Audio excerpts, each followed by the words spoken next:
Hoje, nesse novo recorte, a Quest divulgou a popularidade dos governadores locais. Porque em muitos estados, a principal preocupação da população, isso ficou evidente no recorte de ontem, a aprovação ao presidente Lula piorou de maneira dramática, especialmente nos estados do Sul, Sudeste, mas inclusive nos estados do Nordeste, Bahia e Pernambuco. E aí quando você pergunta para as pessoas qual é a principal insatisfação delas, em São Paulo, por exemplo, no Rio é a segurança, que é uma atribuição do governo local. Essencialmente, não só, mas essencialmente dos governos locais, dos governos estaduais. Então a pergunta é, bom, se as pessoas estão mais preocupadas com a segurança, isso vai respingar na popularidade dos governadores? Em alguns casos sim, em outros não. Em São Paulo, o governador Tarcísio Gomes de Freitas, onde a preocupação principal da sociedade é com a segurança, o governador responsável pela segurança pública é aprovado por 61% dos eleitores paulistas. 28% desaprovam a gestão Tarcísio. É com ligeira alteração o mesmo patamar há um ano. Uma pesquisa no começo do ano passado, no fim do ano passado, e essa pesquisa agora, 62, 61, 61 segue inalterada a aprovação e também a reprovação ao governador. 29, 26, 28, tudo na margem de erro. No Rio de Janeiro, Cláudio Castro é aprovado por 42% dos eleitores, 48% o desaprovam. Em Minas, 62 a 30%. Para o Romeu Zema, 62 aprovam e 32 desaprovam a administração do governador do Novo. Minas Gerais, já falei. O que mais tem aqui? Pernambuco. E depois eu posso passar aqui pelos outros estados, porque a página está pulando sozinha aqui. Eu queria, antes de aprofundar o assunto com o Vinícius e com o Leandro, mostrar para vocês, porque no dia seguinte a péssima pesquisa para o presidente Lula e boa pesquisa para o governador de São Paulo, que em São Paulo, por exemplo, ganharia um eventual segundo turno de Lula, isso numa hipotética eleição entre eles em outubro do ano que vem. Tem muita água para correr debaixo da ponte, né? Os dois se encontraram hoje em Santos para mais uma etapa do anúncio da obra que há 100 anos é discutida, a ligação seca entre Santos e Guarujá. Já falei, deve ter uma maquete aqui no Palácio dos Bandeirantes, só para uma sala no Palácio dos Bandeirantes, que é a sede do governo de São Paulo, só para guardar a maquete dessa obra. Cada governador que entra, entrega uma maquete. Vai ser túnel, vai ser ponte, vai ser tipo teleférico, né? Exatamente, já prometeram de tudo. Ponte pêncil, agora parece que vai, a coisa está andando, construção de um túnel imerso e não submerso, porque submerso significa que o túnel estaria cheio d'água. Afogado. Portanto, o túnel é imerso e não submerso. Hoje eles se encontraram, possíveis adversários no ano que vem, mas hoje só beijinho, beijinho entre eles, um clima super... Como tem de ser, né? Afinal de contas, a eleição é problema deles, o ano que vem é problema deles. O Lula foi eleito em Brasília e o Tarcísio eleito em São Paulo para governar e governar com civilidade, como eles demonstraram hoje cedo em Santos, litoral paulista. Naquela oportunidade, a gente veio anunciar 7 bilhões e meio de reais de investimento da Sabesp no saneamento básico da Baixada Santista. Porque no passado, vários bairros, vários locais ficaram sem o saneamento básico, ficaram sem o atendimento. 3 bilhões de obras já estão contratadas e vão começar agora. E essa transformação vai ser percebida ao longo do tempo. Essa transformação vai chegar. Aquelas pessoas que ficaram sem a assistência ao saneamento, sem a água, sem o esgoto, sem a coleta e tratamento de esgoto, vão ser atendidas e já estão sendo atendidas. A gente veio falar, por exemplo, da nova ligação, da nova adutora que vai para Vicente de Carvalho. E o presidente falava antes desse evento comigo sobre a preocupação dele com as palafitas. E disse, vamos trabalhar em parceria para resolver esse problema. Eu disse, presidente, conta comigo que nós vamos trabalhar em parceria. No dia de hoje, um dia tão especial, a gente tem que agradecer. Agradecer. Muito. Presidente, eu quero agradecer ao senhor, porque desde o início, a gente teve as conversas sobre o túnel. O senhor colocou esse túnel com prioridade. Eu me lembro que ano passado, nós fomos assinar a liberação de recursos do BNDES para as nossas obras. E a primeira pergunta que o senhor fez, como é que está o túnel, Tarcísio? Eu digo, presidente, se o senhor quiser, a gente vai construir para lançar esse túnel em fevereiro, que é o mês de aniversário do Porto de Santos. E você disse, então vamos fazer isso. E nós voltamos recentemente lá E eu me lembro do que o senhor falou. Não está na hora de ter disputa política, nós temos que atender o cidadão. E é o que nós estamos fazendo no dia de hoje aqui, atendendo o cidadão. Tem que agradecer as equipes que fazem a gestão do PAC. Tudo bem, né? Por enquanto, tudo bem. Houve um ensaio de vaia para o governador quando ele falava sobre a privatização da Sabesp. Vocês perceberam que o presidente fez ali uma reprovação para o público quando eles ensaiaram uma vaia, né? Vamos ouvir agora um trechinho do discurso do presidente. Sabe quem é? Eu estou preocupado com o Brasil, com Santa Catarina e de levar a possibilidade das pessoas poderem trabalhar. Dito isso, eu quero cumprimentar o meu companheiro Alckmin, quero cumprimentar o Tarcísio e dizer, Tarcísio, que você está fazendo história nessas parcerias que nós estamos construindo. Você pode ficar certo que o povo compreende o que está acontecendo. Pode ficar certo, porque tem gente do lado do Tarcísio que não gosta de vê-lo do meu lado. E tem gente do meu lado que não gosta de me ver do teu lado.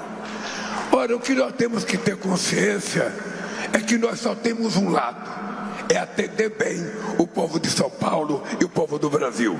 Esse é o nosso lado. E esse é o nosso compromisso. O restante a gente deixa passar.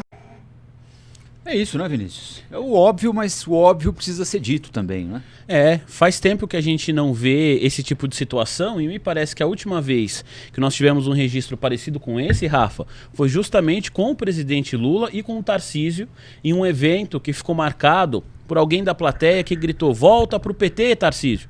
E hoje gritaram isso de novo, porque o governador de São Paulo, antes de ser ministro do ex-presidente Jair Bolsonaro, trabalhou na gestão da então presidente Dilma Rousseff, quando ela comandou o governo federal.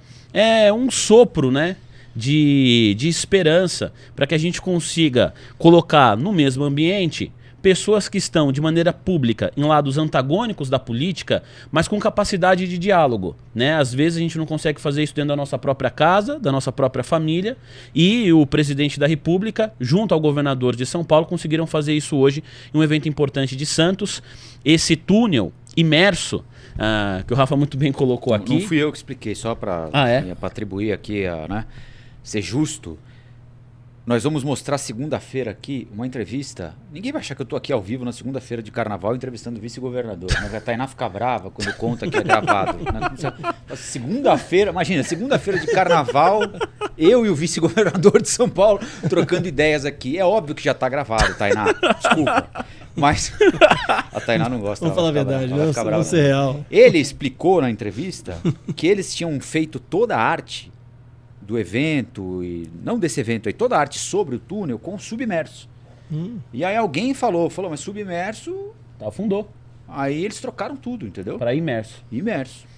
E aí o que acontece, para quem é ali da região e para quem utiliza faz esse trecho todos os dias, se você quiser fazer esse trecho via estrada, você leva cerca de 1 hora. O trajeto de balsa, estou desconsiderando aqui eventual tempo na fila, mas o trajeto na balsa são 18 minutos. Esse túnel imerso, que deve começar a funcionar, se as coisas de fato saírem do papel, em cerca de 3 anos e meio, né? Se a obra caminhar bem, você vai fazer esse mesmo trajeto que de estrada leva quase 1 hora, de balsa 18 minutos, desconsiderando o tempo da fila, em 2 minutos. O projeto é para 2 minutos de deslocamento nesse túnel imerso, que vai ter cerca de 1,5 km. Desses 870 metros serão imersos. É isso, Rafa. Uma obra e tanto da nossa engenharia e da engenharia política também, juntando Tarcísio e Lula. O que eu me pergunto é por que demorou 100 anos para acontecer, né? Essa é uma belíssima pergunta. Por que 100 anos? Tá igual a história do trem-bala, né? Que é ligar o Rio a São Paulo. Sim. Que já tem quase 100 anos. E nunca sai do papel, né? E nem vai sair tão cedo, né? Não vai sair, é muito Agora, caro, né? Essa rodada de pesquisas foi boa para o governador de São Paulo, né, Leandro? Sim, eu acho que foi ótima. Porque, na verdade, é o seguinte, o Lula é o presidente.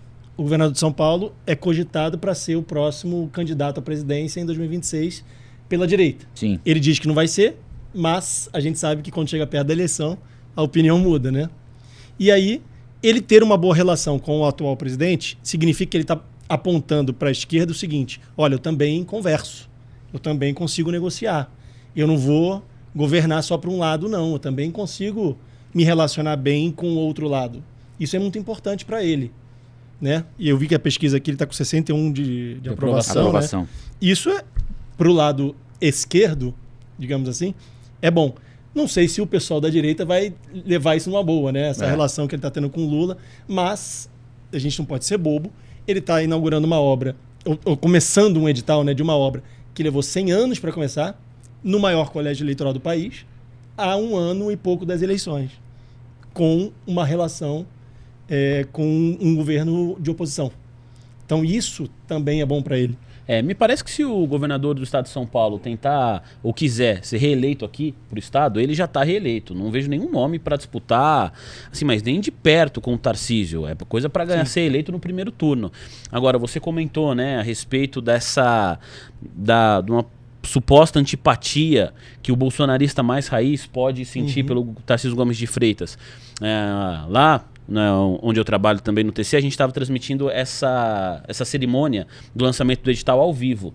E alguns comentários, né, lá da audiência, alguns telespectadores que se identificam mais com o ex-presidente Jair Bolsonaro, já dizendo, olha, o Tarcísio é farinha do mesmo saco desses políticos, é mais do mesmo. Então me parece que pelo menos uma parte do bolsonarismo mais raiz não gosta mesmo de ver o Tarcísio nem perto do Lula, quanto mais agradecendo o atual presidente da República, né? No entanto, o Tarcísio, uma eventual disputa, Lula e Tarcísio, esses eleitores vão votar em quem? Então esse voto o Tarcísio já tem. Né? Apesar das pessoas podem nas redes sociais reclamar do Tarcísio, falar, nossa, tá traindo o ex-presidente Jair Bolsonaro, tal, esquecer que política, né, é muito além disso, de você ficar amarrado ao seu padrinho político, você precisa governar para o povo que votou em você. Mas independentemente de tudo isso, na hora do vamos ver, uma eventual disputa Lula e Tarcísio, essa pessoa mais raivosa da rede social, que está mais à direita do ponto de vista ideológico, é lógico que ela vai votar no Tarcísio também. Pode reclamar, mas vai reclamar votando. O que eu quero dizer é que nada acontece por acaso em política, né? Sim. Essa relação, esse evento acontece no maior colégio eleitoral do país, há pouco mais de 1 ano da eleição, numa obra que nunca saiu do papel, ou seja, se você pensar do ponto de vista da comunicação, para a imagem deles é sensacional. Eles estão se colocando ali como pessoas, como heróis. Pessoas que estão tirando do papel uma obra que nunca saiu do papel, que ninguém nunca conseguiu fazer, e que agora, porque eles sabem fazer o jogo político, eles conseguem ter uma relação, entre aspas, boa, pelo menos nesse quesito, dentro de uma situação que é importante para os dois por conta da eleição que está vindo aí. Agora, então nada acontece por acaso. Quer dizer, não quero que vocês expliquem, porque é uma explicação, né, é uma maneira de falar. Mas como é que pode, em São Paulo, por exemplo, 34% da população dizer que está mais preocupada com a segurança do que com qualquer outra coisa, e o governador ter essa aprovação de 62%? Sabe o que mais me assusta? Eu estou vendo aqui a pesquisa. O que mais me assusta, desculpa interromper. Imagina que é isso. É que em Pernambuco a pesquisa está muito meio a meio, assim, muito parelha. 51% dos pernambucanos aprovam o governo da Raquel Lira e 44% não aprovam. Tem alguma coisa errada. Se metade aprova e metade não aprova, ou a metade que aprova ou que não aprova não sabe o que está acontecendo, ou só vê o que acontece na própria rua e não consegue ter essa visão ampla do que está acontecendo no Estado, né? Porque é estranho ter uma população que vive no mesmo lugar, sofrendo os mesmos problemas de segurança, saúde, educação e tudo mais, votar metade a favor e metade contra. Entende? Sim. É diferente de, por exemplo, em Goiás, que aqui é o Caiado, se não me engano, sim, tem 86% de desaprovação, né? De desaprovação. Sim. Quanto é que é? Não, 86% de aprovação. De aprovação. De aprovação. Então, assim, significa que ele está fazendo um bom governo. Se a maioria da população de Goiás está aprovando o governo dele, significa que ele faz um bom governo. No caso aqui do governador de São Paulo, Tarcísio, ele tem 61%, é uma ampla maioria que apoia também a gestão do Tarcísio, a despeito do problema da segurança pública. Algumas vezes aqui no Flow News a gente comentou sobre isso, que é o calcanhar de Aquiles do governador, pelo menos aqui na capital paulista, né? Eu tenho parentes que moram em diferentes cidades do interior de São Paulo. Se você falar sobre a situação da segurança pública no interior de São Paulo, é uma situação menos calamitosa bem menos calamitosa na maior parte das cidades na comparação com a capital paulista. Então, o morador do interior de São Paulo, ele enfrenta menos dificuldade do ponto de vista de segurança pública do que quem mora na cidade de São Paulo, que é a nossa realidade. A gente outro dia falou aqui sobre o ciclista, né, que foi baleado e morreu ali no Parque do Povo, na região sul da capital paulista. Isso no interior, eu não lembro de nenhum parente contar algo parecido com isso, né, para mim, em Porto Ferreira, aquela região ali de São Carlos, Mococa, Bauru, tenho parentes, amigos em todas essas cidades. E isso não existe nessa proporção. Então a pesquisa seria muito legal se a gente conseguisse ter um recorte do sentimento em relação à segurança pública de quem mora e vive na cidade de São Paulo, na comparação com quem mora e vive mais para o interior do estado. Porque eu acho que essa percepção vai ser diferente e pesa muito para o governador, do ponto de vista negativo, a opinião de quem vive aqui na capital paulista, porque é numa realidade bem diferente, Rafa. E a gente tem que lembrar que o interior de São Paulo é agro, né? Sim. E o agro apoia muito o Tarcísio. E assim, quando eu falo isso, tem gente que mora no interior e fala, não, mas você não sabe como tá aqui, tá muito pior. Assim, eu converso com as pessoas e a sensação é que está piorando mesmo. Mas aí eu brinco com elas, eu falo assim, vive um mês lá em São Paulo e depois compara, que você vai ver que a sua realidade aqui, ela é ainda muito mais tranquila na comparação com a capital paulista. Porque o que eu disse há algumas semanas, quando aconteceu a morte desse ciclista, eu reitero agora. Você sai de casa, né, sem saber se você vai voltar para sua casa com todos os seus bens. O que é um absurdo numa cidade tão importante para o mundo como é a cidade de São Paulo. Imagina o Rio. O Cláudio Castro está com 42% de aprovação. Como é que pode? O Rio cada vez mais dominado pelo tráfico, pelas milícias. Todo dia surge uma facção nova. Outro dia apareceu em todos os jornais aí o tiroteio na linha vermelha de novo. Sim, todo mundo deitado no chão. Como é que 42% dos eleitores aprovam um governador que não consegue conter a violência? Então isso é um problema também. Sim. O Rio de Janeiro, eu não entendo se o carioca não aprendeu a votar ou não conseguiu ainda aprender a fazer uma leitura do que está acontecendo, do que é do governo do estado, do que é do prefeito, né? Às vezes as pessoas confundem, quem não trabalha com isso, muitas vezes confunde, aqui está muito violento, o prefeito tinha que resolver. Não, o prefeito não é responsável pela segurança. Segurança é de responsabilidade do governo do estado. O Eduardo Paes, inclusive, geralmente, ele muito frequentemente, ele retuita mensagens de moradores do interior do Rio de Janeiro que o cobram pela segurança pública. Pois que não tem nada a ver, né? Que não tem nada a ver. Aliás, tem uma diferença muito grande entre a Guarda Municipal do Rio de São Paulo. No Rio, a Guarda Municipal não anda armada, né? Sim. E a Guarda Municipal de São Paulo, a GCM, anda armada. Eu até quando vim morar aqui, eu achei isso estranho, porque no Rio não tem Guarda Municipal armada. E, por conta disso, não dá para reclamar com o prefeito do Rio que a Guarda Municipal não está conseguindo conter a violência. Porque ela não tem arma, né? É outro tipo de violência que ela tem que conter. Então, eu acredito que o carioca ainda não entendeu como fazer essa leitura do que é responsabilidade do governo, do que não é, o que ele deveria estar fazendo, o que é possível ser feito e o que não é possível ser feito, né? O Rio de Janeiro já tem um sistema constituído ali de violência. Dificilmente ele consegue acabar com aquilo do dia para a noite. Mas é possível fazer, como foi feito 10 anos atrás, se não me engano, com o Beltrame, né? O ex-secretário de Segurança, o José Mariano Beltrame, que implantou as UPPs. O início das UPPs foi sensacional. A violência reduziu assim drasticamente. Eu era repórter lá na época. E isso acabou, eles não conseguiram manter as UPPs, porque não adianta tu colocar o UPP dentro da comunidade, se não vai urbanização, se não vai batalhão, se não vai saúde, educação, enfim. Tem uma série de coisas ali que precisam acontecer em torno da UPP para que a UPP funcione. Se você só coloca um mini batalhão dentro de uma comunidade, cheio de policial, ou com pelo menos, 10, 15 policiais, quando tem isso, no meio de um lugar onde tem 1000 traficantes, eles não resolvem o problema. O problema ele precisa ser coordenado. Sim. Não aconteceu. Depois o Cabral, que foi o governador que foi preso, né? Nossa. Posteriormente a isso, Cabral. se descobriu tudo o que aconteceu no Rio. E aí o UPP faliu. A verdade é essa, o UPP não funciona mais. E aí não adiantou o UPP. Mas é possível. Sim, mostraram que tem um caminho, né? Existe um caminho. Olá, aqui é o Rafael Colombo. Gostou do que acabou de assistir? Se inscreva no canal Cortes do Flow News para os melhores momentos. Quer acompanhar os nossos programas na íntegra? Então se inscreva no nosso canal oficial, Flow News.